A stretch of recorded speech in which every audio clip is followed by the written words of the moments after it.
بسم الله الرحمن الرحيم. السلام عليكم ورحمة الله تعالى وبركاته. Toujours dans la continuité des leçons présentées par École Salam au profit de nos chers élèves, je vous présente cette leçon de la matière sciences et technologies sous le thème les deux grandes familles de sources d'énergie, conçue et présentée par Adil El-Bouzidi.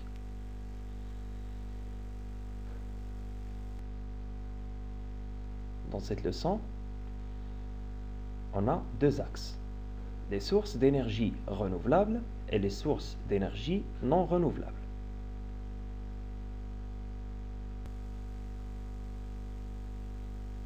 Premièrement, avec les sources d'énergie renouvelables. On va voir l'énergie solaire, l'énergie éolienne, l'énergie hydraulique, la géothermie et enfin la biomasse. Commençons par l'énergie solaire.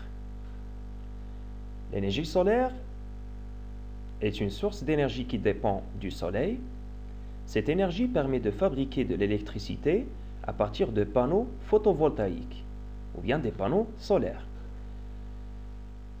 Ce sont des centrales solaires thermiques grâce à la lumière du soleil captée par des panneaux solaires. Voilà l'utilisation des panneaux photovoltaïques dans les foyers, dans les maisons. Et voilà un exemple de panneau solaire ou bien panneau photovoltaïque.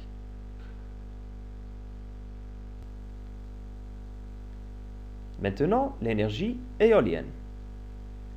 L'énergie éolienne est une source d'énergie qui dépend du vent. Voilà, cette énergie permet de fabriquer de l'électricité dans des éoliennes, appelées aussi aérogénérateurs. Aéro, ça veut dire le vent, grâce à la force du vent. Ça, c'est un schéma descriptif pour montrer qu'est-ce que ça veut dire une éolienne. Voilà un exemple. Maintenant, l'énergie hydraulique. L'énergie hydraulique permet de fabriquer de l'électricité dans les centrales hydroélectriques, comme par exemple les barrages, grâce à la force de l'eau.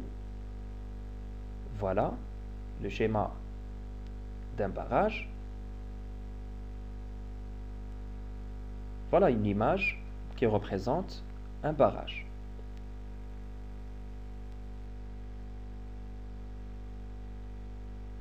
Maintenant, la géothermie.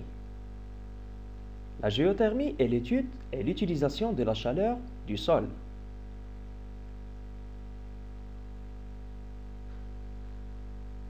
Ça, c'est la chaleur du sol. Ici. On ne va pas aller loin pour respecter votre niveau de 5e année primaire.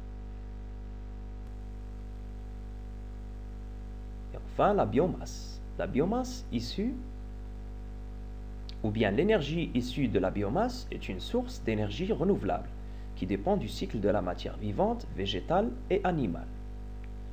Voilà des exemples de la biomasse. Donc, on peut trouver le bois, comme on peut trouver les plantes. Je peux rajouter même des exemples comme par exemple le coton, le riz, le maïs, etc.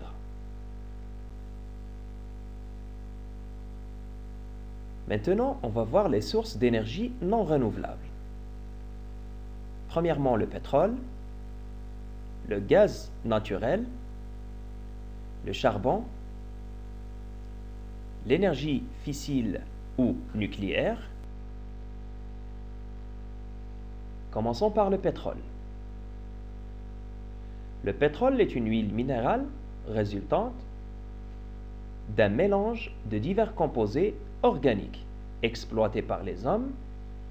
Le pétrole est une énergie fossile. Énergie fossile, ça veut dire une énergie qu'on creuse la terre pour la trouver et l'extraire. le pétrole. Le gaz naturel. Pardon. Le gaz naturel est un combustible qui est beaucoup utilisé par les hommes. Il s'agit d'un mélange d'hydrocarbures. Les hydrocarbures, ça veut dire mélange hydrogène et carbone. D'accord? Ils sont composés d'hydrogène et carbone sous forme gazeuse. Là, on utilise le gaz naturel dans nos maisons pour cuire, par exemple, nos aliments. Le charbon. Le charbon est une roche combustible riche en carbone et de couleur noire qui est extraite des mines. Voilà un exemple. Maintenant, on va voir l'énergie nucléaire. L'énergie nucléaire est l'énergie dégagée lors d'une fission nucléaire d'atomes. Les atomes, en arabe, c'est ad-darrat. Ça veut dire que cette énergie est dégagée par les atomes. Elle consomme de l'uranium comme combustible. Elle permet de produire de l'électricité. On peut trouver des signes comme ça qui représentent l'énergie nucléaire.